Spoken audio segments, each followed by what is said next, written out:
Hi everyone, sit here in my living room with clothes on and my glasses. The reason I'm filming this video in my living room is because the topic I'm going to talk about later when I shave doesn't have anything to do with liberty, and I thought that tonight would be a good opportunity to record part 1.5 of my series on liars and sociopaths, because as you know, or at least you would if you paid attention to the dates, I recorded part 1 on New Year's Eve. And Stephane actually responded really quickly, but I haven't gotten around to reading his clarifications on the air, quote unquote.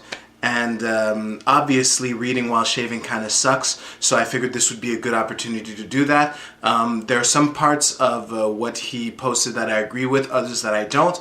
If all goes well, through my reading of this right now, you won't be able to tell which is which, and I'll eventually be able to record a video where I address this.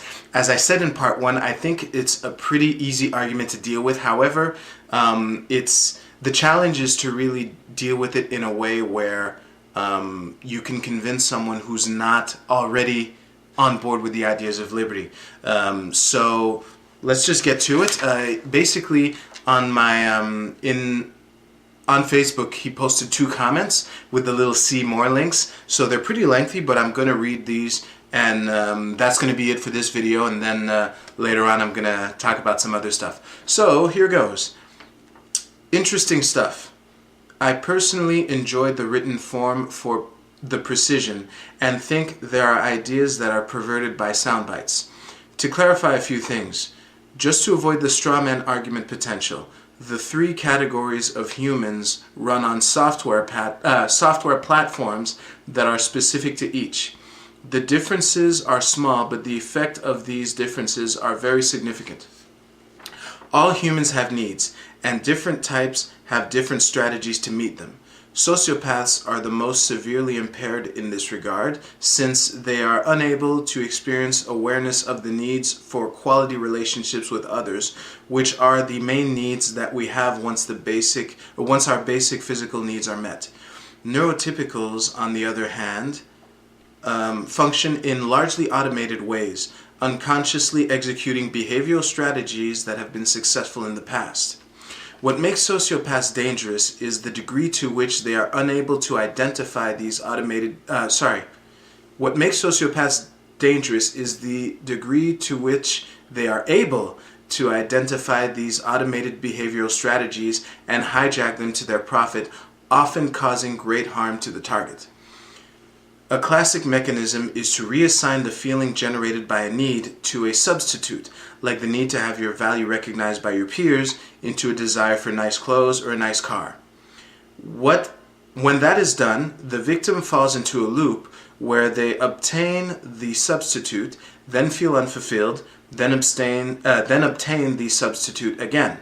This strategy can provide immense amounts of control to the person exploiting it.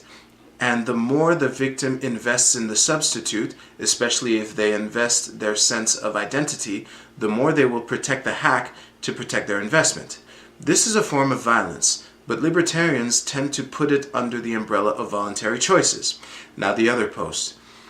And just to be clear, I am an anarchist. I am not for government. I think we need to strive to eliminate it, but the key word is strive, and act according to evidence and logic. There are things that are needed to make freedom beneficial that the government is not currently providing. Physical, mental, and emotional skills people need, for instance. And the profit motive would not, I believe, provide these things. The profit motive prefers gullible consumers and docile employees to self-directed, self-aware individuals. These conditions don't have to be created by government, but they cannot be provided by the for-profit private sector. Many of the needed strategies have yet to be created, and I am very enthusiastic for the new trustless peer-to-peer technologies to provide the framework for this. So I don't support keeping government. I support mitigating the harm government can cause until new, effective, and tested alternatives can be implemented, allowing for elimination of the government.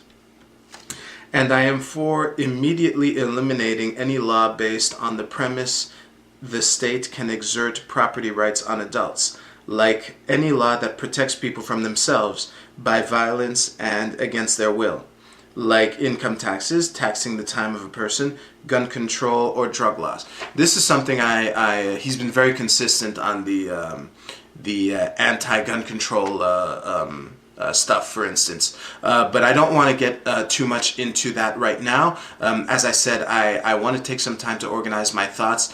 I'm not sure if how I'm going to mix in previous conversations with these specific comments. I know I chuckled a bit when the part about government sucks, but that's kind of obvious that I agree with that. Yeah, that's basically it for now. I just wanted to put it out there, let you guys know that he did post some things responding and clarifying. So thank you very much for watching. Please take the time to like and share. You can leave comments under this video, and as always on Twitter I'm at sidrockmtl, and my Tumblr is sidrock.tumblr.com. So thank you very much. I almost said very again. And I'll see you in a couple minutes actually, so you take care.